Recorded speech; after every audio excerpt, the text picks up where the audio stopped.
Hey everyone, and welcome back to another day of this laid off, unemployed journey. Today is the first day I think I'm wearing short sleeves as well as I'm standing at my little standing desk because I felt great after yesterday. I did nothing yesterday. I slept like my dog is sleeping, which you can't see because it's blurred, but I slept for I think 16 hours. I was honestly wiped out. You forget how much sleep you lose when you're working full time. And I was like, I had so many ideas, but I was like, man, I'm so tired. And it started affecting my health, and I just needed to sleep. But I'm back and I have some cool content for you. I did officially start applying to jobs. I have applied to 10 jobs so far, which is great. I'm going to go into the job search in a completely different video. Today, I'm here to talk to you about budgets.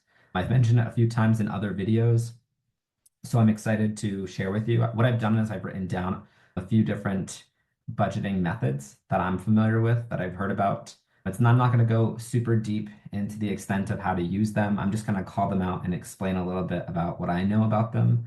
And then I'm going to jump over into looking at some websites. There's a handful, there's a one that I absolutely love, and then a few that I've just heard about, and I'm going to show you some of that information. And then I'm going to hop over into a free budgeting template that I created. Now, it's not extremely helpful for those who don't love spreadsheets, but it is something that's out there if you're struggling with where to begin. So hopping into the methods that we have, the first method that I'm familiar with is called 50-30-20. This is something that I've talked to financial planners in the past. This is friends I've talked with. They all kind of use this 50-30-20 rule. It's very popular if you have income. And the way it works is 50% of your income goes to your needs. Those are things like groceries, gas, bills, rent. 30% of that will then go to your wants. So if you're really into dining out or you're really into yoga, you'll take 30% of that income and put it toward those types of activities. And then lastly, the 20% remaining goes to your savings or to any debt repayments. If you have steady income, this is going to be a really great structure that you can follow. It's very easy to remember. And if you do any automations, like automatically putting 20% of your income once a week when you get paid into a savings account or to a debt payoff, those bill automation are out there, and it makes it very easy. I would say I wouldn't recommend this if you are someone who's in a tough situation. Maybe you're laid off, myself, or unemployed, or just something's changed with your financial situation. I'll highlight the one that I would recommend. But looking into the next one, we have a zero-based budgeting. This one's great for anyone who's doing like contract work, or you're really only working just to pay the bills. You're working jobs that will pay you exactly what you need. Essentially, your income minus your expenses will equal zero. So you're not really saving, you probably don't have a lot of debt. And if you do, that's going to be an expense. You are earning $1,000, and $1,000 is going to cover all your bills. You'll have nothing left into that unassigned category. This is great for people who love control, especially if you have those inconsistent one-off jobs that pop up or you have variable pay. It works good with some apps as well as some spreadsheets if you're into the spreadsheet methodology for tracking your expenses and your income. It can be a little time consuming though. I like to call that out for anybody who's tried this. I've tried it before when I left Amazon a few years ago and I just did contracting work. I tried doing it. It was not for me.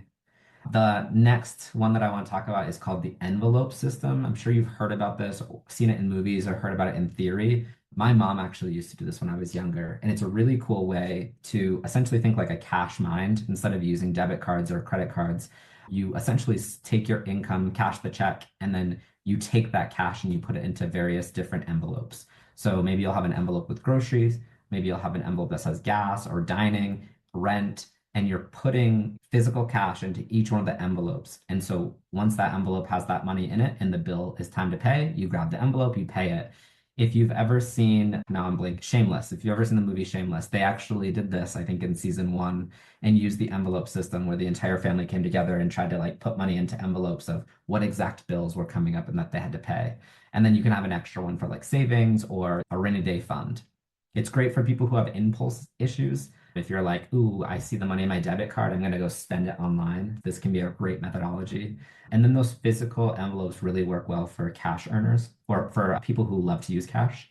But I would say if there's any advantages you get from your bank or from payment processing to use auto pay, obviously you can't take advantage of those. I know, I think my cell phone payment, I get like a couple percent off my bill if I use auto pay every month.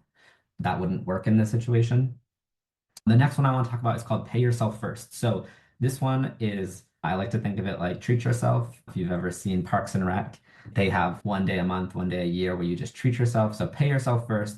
Essentially, before you spend anything on extra stuff like your bills or maybe your savings, you pay yourself first into one area that you love. So if you do want to save money, a chunk of that money will just directly go to your savings before you do anything else with it. If you want to be in investments and you're trading stocks, or you want to invest in something like, I don't know, paintings or something, you put a chunk of that money into investing or debt payoff, really. And then you live on the rest and you figure out the rest of your life based on however much you have remaining. I think this is great for people who have a little bit of a higher earning. It's not really possible if your money is super tight, but it's a fun way to live, especially if you don't have a lot of debt. I wouldn't mind recommending that one. It's similar to the next one I want to talk about, which is value-based budgeting. So value-based budgeting is largely what matters to you most. If you have dogs and you're like myself and you're like, you know what, I want to get them some toys this week, you rank that as your number one priority in your list of what you're going to spend in this month with this paycheck. And then you go from there. So maybe my priority list is going to be dogs first. I'm going to get them food. I'm going to get them some toys. Then I'm going to worry about my rent. Then I'm going to worry about going and doing my yoga. Then I'm going to worry about drinking or extracurriculars with my friends. And then I'll worry about my car payment. And you know what? I'm not going to save. Like that's my least priority. So you can start doing value-based budgeting based on what you want to prioritize. It's really emotionally fulfilling because you get to do the things that you love first. And it's really easy to stick to, especially because you get that intrinsic reward of doing the things that you want. And it reduces that buyer's remorse because you're doing things that you want to do and spend the money in the areas where you want to spend them. It does require a lot of self-reflecting as the economy and your finances change. You might have things that matter to you in different priority levels, and you got to tweak that. So if you like looking at your budget constantly, this could be a good method for you. A couple more to talk about the anti-budget. This is really only for high earners, people who are probably already really great with money and don't have any debt, most likely. You basically just spend the money how you want, guilt-free. No spreadsheets, very low maintenance, but it's not going to help you if you're trying to save. It's not going to help you if you're overspending. And if you're trying to track every dollar to figure out where it went, like with a layoff, probably not for you. I mention it because it's out there, but I wouldn't recommend this one. Incremental budgeting. This is fun. I've tried this before when I started getting more money after being unemployed a few years ago by choice. You essentially start with your last month's budget and you make small adjustments every month based on your changes in your life and your income. So let's say last month I just started working, I got a paycheck, and I decided to pay off any debts that I had. This month, those debts are paid off, and when I get my paycheck, maybe I want to start planning for a trip. So you start moving through, okay, every month is a little bit different with where I'm spending my money. It's incremental. It's very flexible. It doesn't require any kind of reinventing of the wheel. And it shows the real habits that you have with your money management. But if you're not careful or you're very impulsive, I have heard about people who develop a bad habit and they don't ever budget that out of their monthly budget. And so that bad habit or bad pattern can repeat frequently. And the last one that I want to talk about, which is the one that I would highly recommend for people who are unemployed or may have just been laid off, is priority-based budgeting. And so priority-based budgeting is essentially where you're going to look at all the bills that you have and you're going to rank them in priority. And it could be by which you feel, it could be by which has the highest interest, but there's some type of priority that you're going to base these off of. And I like to do it based off of what's important to me, but not, this isn't wants, right? This is like importance based off of needs. So I need to have a place to live. My first priority is going to be paying my rent. I need to make sure that I don't get a late payment on any of my credit cards. if I have any credit cards that are opened with a balance on them. So I'm going to make that second, at least pay the minimum. I probably am going to need food, right? That's going to be high on my priority, but maybe spending money on dining out won't be a high priority to me. So that's going to be much lower on my list. And you essentially are going to go down your priority until you run out of money. And so there are just going to be some things on your priority list that are in the lower end and you don't have the money for. And if you can understand what those priorities are, I think it really helps when you're in like a crisis mode and it clarifies essentially what's essential to you. And it's forcing you to make decisions on what you need versus what you may not. However, if you are a low earner or you're in the position that I'm in right now where I don't have a job, it can feel harsh, like you're taking out my dogs aren't getting toys right now because that's not a high priority. And it's, man, where's the fun in that? But I will say a lot of people don't change their mindset when they lose income or they substantially reduce their income to stop paying for things that they don't need right now. And there's courses out there. I would love to go get a haircut, but that's also potentially $50. And it's, could I make that $50 go somewhere else? And do I need my haircut right now? Also, I have a razor. Could I shave my own hair? Save the $50 and repurpose that to something that's higher on my priority list. So that's what I want to talk about with those. I highly recommend taking a look at what's out there, reviewing it a few times. And if there's any questions that pop up, feel free to ping me or comment on this or anywhere on my social medias. And I'm happy to, you can hop on a call, we can talk more about it, or I can even try to connect you someone that I'm familiar with that's deeper into finance that can help with budgeting. But before we navigate down that process, I want to share my screen again and let's talk a little bit about some websites that are out there that can really, I think, help you. First and foremost is NerdWallet. This is like my Bible. I love NerdWallet. I no sponsorship, no anything, but NerdWallet is just amazing. There's a array of topics up here: credit cards, banking, home loans, things like this. And each one they have all these different links, and it's completely free. I just really love everything about it. When I'm looking at a new credit card, I always go to NerdWallet to see, let's see what out here, like the best credit cards right now. You can see what's out here and it ranks it by their rating. And then it also will give you like an overview so you can compare them if you want to. When you scroll down, you can see rewards breakdowns, you can see the card detail. Looking for credit cards, I highly recommend it. But they have a whole list. You can have balance transfers and they have different things for banking. So if you're looking for saving money or opening a new bank account and you want to leverage that, one thing that I like is the search bar. So in here, you could search for the budget calculator. And if I search for this, it's going to give me, it's similar to Google. It's going to give me probably things that are most relevant or things that have been clicked on recently. So I recently looked up the monthly budget calculator. If I open this in a new tab, it's going to give me an overview, 50, 30, 20, something we just actually spoke about. I think it's a very popular thing that's out here, but you could literally say, here's my monthly income is going to be $5,000. Okay, and it's going to break it down for you. Or maybe you have a really weird amount. Maybe you're going to get $2,651. And it's going to show you, okay, this is what the breakdown is. So this is great and it's very easy to utilize. It also then gives you an explanation of everything. If you've heard about some type of budgeting thing and you don't know what it is, anything with finance that's relating to finance or investing, I just highly recommend NerdWallet. It's amazing. I'm going to hop over into Clever Girl Finance. I want to preface with the fact that I've never understood why certain websites are geared toward a very specific demographic, especially if it's something that is utilized for everyone. And we all are going to do finances. We may not all do them the same way, but last I checked, the way women think about budgeting, the way men think about budgeting isn't different. It's just that we might follow a different budgeting strategy. I don't think it's geared toward the sex. Like, it would be weird if I saw something that said black people financing. Okay, do black people not finance the same way as white people? And like, why? But that aside, Clever Girl Finance, I think, is for everyone. It is really great. There are 30 plus free courses. I think almost everything on here is amazing and really free. So if you're just looking for a dump of content to see about how to budget, I highly recommend utilizing or checking out at least Clever Girl Finance. It is geared toward a woman's perspective. So there may be things that are talking about being like a woman who's a single and earning money that might be like less than what men earn, but I'm not really sure. I don't use this website a lot. I'm just familiar with it and found it. The Budget Mom, this one is, I remember hearing about this person who ended up paying off a lot of their debt and then ended up becoming someone who shares out the finances and their strategies that they used in order to pay off some absorbent amount of debt. I think it was like 70 or $80,000.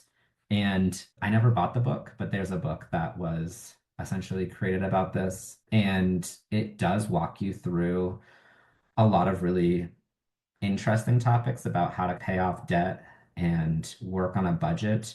There's a podcast. The podcast, I believe, is free to listen to. And there's just money talks, which are they're insightful. I always like to taking a walk or driving when you go on a road trip or you're just driving a far drive or commute into work. Podcasts are a great way to pass the time. I will say the only thing that I hesitate with recommending this is that the courses here do cost money. And again, I'll say this time and time again, I don't believe in paying money when you don't have income coming in because it just seems counterintuitive. You're spending more money than you're making. And building blocks of budgeting is $210. I don't know this person, but that seems like a lot of money, especially if you're not getting anything other than like knowledge out of it. Because if you're laid off or unemployed, at least spending money to learn how to save your money, it's counterintuitive to me. Do what you would like with this. And then the last one that I'm familiar with, and I was actually looking into recently, was Tiller. And this is a really cool, if you're really into spreadsheets and you like to document all of your money and see where it's going, and you like tables and you like charts and you like visuals, you can add your accounts into it. It's really cool, but I will say it's not free. You can use it for free for 30 days, and I would recommend trying it out. And then I think it's $80 per year, which comes out to what, $6 or $7 monthly. But I would, if you like this, give it a try, walk through. I don't have much to say about it because I've never used it, but this is pretty cool. It looks like it's going to give you balance summaries. It's going to go through an overview, ranks it by liabilities. If you're someone who has simple, very simple tracking, if you're just have an income, you have very light bills, this probably isn't the place for you. But if you're someone who has maybe a lot of children and a lot of expense categories that you're paying things on, this probably could be for you and be a good tool. Try it for 30 days for free and check it out. And then lastly, I wanted to give you my own budgeting template. And I will say that every year that I go through my budgets, I probably change. I changed the template that I'm using. I build my own, and it's just my own thought process. I've created the same thing that I had for the free resume template. So the free resume template is out here. If you go to my Drive or you go to my YouTube channel or my LinkedIn, you can find a link to that free template for your resume. If you're just beginning your job search, I would definitely recommend checking that out if you need to update your resume. And then the budgeting template, it's again, this is my own knowledge. This is how I understand it. So essentially, the way I like to think about my money is how much money do I have in my savings? How much money am I getting this month in income? And then what are all my bills? And how am I paying for them? So I'm going to walk you through the template and then we'll hop over into a real world example with some of my actual bills that I have. First and foremost, savings. This is yellow. You can go ahead and enter numbers into this.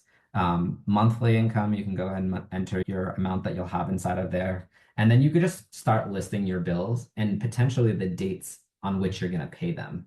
So when they're going to hit your account. Card utilized, you could change this to account utilized if you wanted to. This is essentially where are you paying it from? Is it going to be a credit card? Is it going to be a debit card? I like to go further, do the specific card. I have a bank account with Bank of America. Is it going to be my Bank of America debit card or is it going to be my Bank of America credit card? And the reason being is because it tracks different things below. So the next section is going to give you the sum of all of the charges that you have in a month. So first it's going to say, let's sum together. If I click this, you'll see what it's summing. So I'm saying, first, look at this column, and I'm doing sum if this column says something specific. So if you're using this for yourself and you copy this, you'll want to change this to one of the items that you have. Maybe you have a Bank of America card, so you can put BOA debit. And so now anywhere that this says BOA debit, it's going to go ahead and grab that and it's going to sum the column where we see the amount. And I'll hop into like, again, a real world example so you fully understand. Remaining is basically just going to take out, so your savings. savings plus your monthly income minus any of your expenses that we calculated below. And then credit card charges, this is just going to take essentially anything that says like a cap one. If cap one is a credit card that you have, you name the credit card. When you use the credit card over here and you name it, it will sum the amount so you can see how much your charges are. And then below, it will actually bring up how much you have remaining. So first we'll say if error, this is going to remove anything if it comes back with a invalid amount and it will automatically make it 0. It will say take A34, which is going to be the starting amount for this card. And then it's going to say minus out any of the payments that you made. Let's imagine that bill 3 was the payment that you made on that card. And then it's going to add any charges that you have to that card. And then it's going to say 0 if it's an error. And when you do that, again, it'll be great. I changed some of the formulas over here so that it starts referencing your previous month's debt, but I basically will just copy this whole thing and you can copy it and then you can paste it over right here to add yet another month. And I do that every month. I personally like this strategy because what it does is it allows me to see my numbers.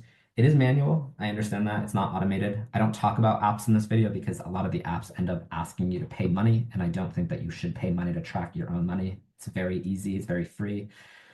So looking at the actual sample budget, some of these numbers are just made up. These are not all actuals, but I want to give you an idea. So let's say for the month of May, which I've called out here as May, the savings that I currently have in my account is $5,000. And in the month of May, I got $5,000 in income. So first and foremost, it's going to take the sum of those two things down here. Let me back up. We're just going to run through the spreadsheet from top to bottom, and I'll talk about that section afterwards. Savings, $5,000. Month of May income is $5,000. Let's talk about the bills that I currently have. I know I have a cell phone bill for $450. I am paying that with my Capital One debit card. I have rent for $850, Capital One debit card. As you can see, this is my Capital One credit card, my Discover credit card, Citi, Apple, and Amex.